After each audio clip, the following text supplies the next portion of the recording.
Le véritable symbole de l'automne sont les feuilles qui tombent des arbres pour se poser au sol. Et pourtant, la beauté de cette saison réside notamment dans le changement de couleur de ces feuilles et la transformation des arbres. Une particularité que partage l'invité d'aujourd'hui, oui, parce que son travail à elle se trouve plutôt dans la transformation de la condition de la femme. Annette Tinois est une afroféministe qui a accepté d'ouvrir ses portes à l'équipe de Vision Channel Africa. Mesdames et messieurs, bienvenue sur Vision Channel Africa, c'est l'émission Focus.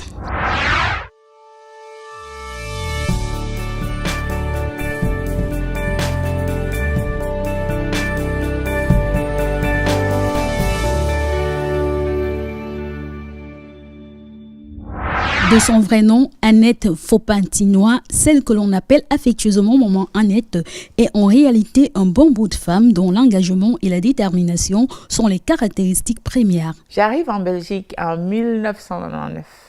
Je suis d'abord militante, engagée, parce que quand on arrive sur la terre d'accueil, on trouve beaucoup de problèmes.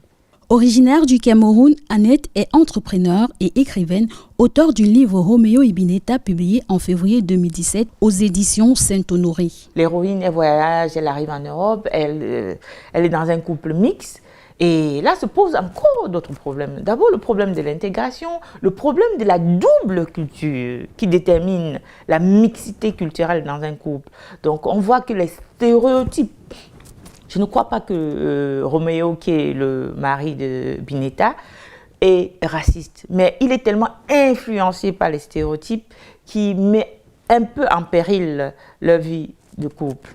Un roman tiré d'une histoire qui résume un peu sa vie et celle de beaucoup d'autres femmes immigrées. Tout commence avec l'obtention de son baccalauréat scientifique au Cameroun, période pendant laquelle la jeune femme décide d'ouvrir une structure et devient à l'âge de 19 ans chef d'entreprise. Elle poursuit néanmoins ses études supérieures à l'université de Yaoundé 1, à l'issue duquel elle sort diplômée en informatique. En 1999, cette dernière arrive en Belgique, se lance dans l'associatif et devient d'ailleurs la pionnière dans la région du Hainaut. Étant fondatrice et coordinatrice du collectif des femmes africaines du Hainaut, comme je vous ai dit tantôt, j'avais un challenge parce que j'ai créé une association, mais dans l'esprit de l'entrepreneuriat social, c'est-à-dire que ça ne devait pas rester seulement dans le bénévolat. On avait des objectifs qui étaient la défense des droits de la femme et des migrants tout court.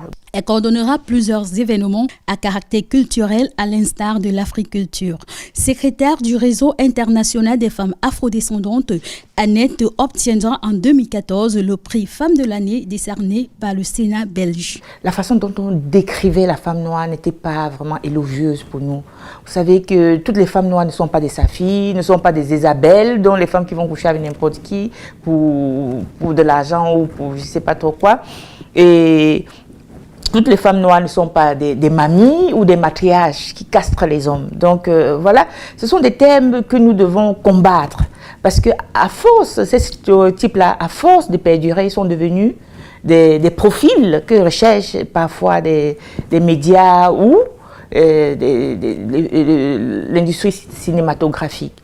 Et puis nous devions, en tant que femmes noires, nous réapproprier notre sexualité. Vous savez, quand on dit la panthère noire, le veuve noire, ça renvoie à la sexualité de la femme migrante, mais beaucoup de gens ne savent pas.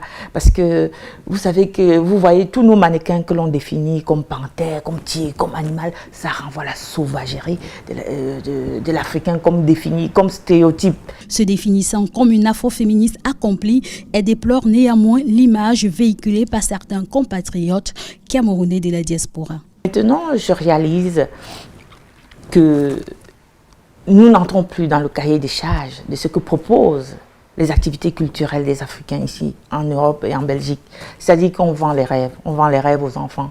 Et je vois les gens s'installer dans les fauteuils comme des princes, avec des cuvettes de champagne, et on fait la gloire des fémanes, des prostituées. On ne se reconnaît plus là-dedans. C'est pour ça que j'ai du mal actuellement à continuer le festival Africulture, parce que nous n'arrivons pas à donner aux gens ce qu'ils attendent. On m'a déjà reproché ça plusieurs fois. Et j'ai dit que si c'est pour faire ça, je préfère arrêter. Parce que ça, ce n'est pas la culture africaine. J'ai déjà vu des gens venir réclamer « je ne bois que la veuve Clicquot ». On est incapable de mettre le vin de palme dans une bouteille fermée. Mais on revendique du champagne haut de gamme. Je trouve que ce n'est pas notre culture, ça. Ce n'est pas la culture africaine. Il ne faut pas qu'on mélange les choses.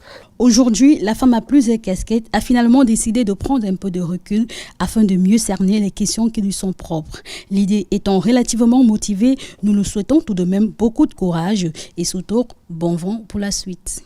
Voilà, c'était tout pour cette édition de Focus. N'oubliez surtout pas de liker la page Vision Channel Africa sur Facebook. Restez connectés et portez-vous bien. Bye bye.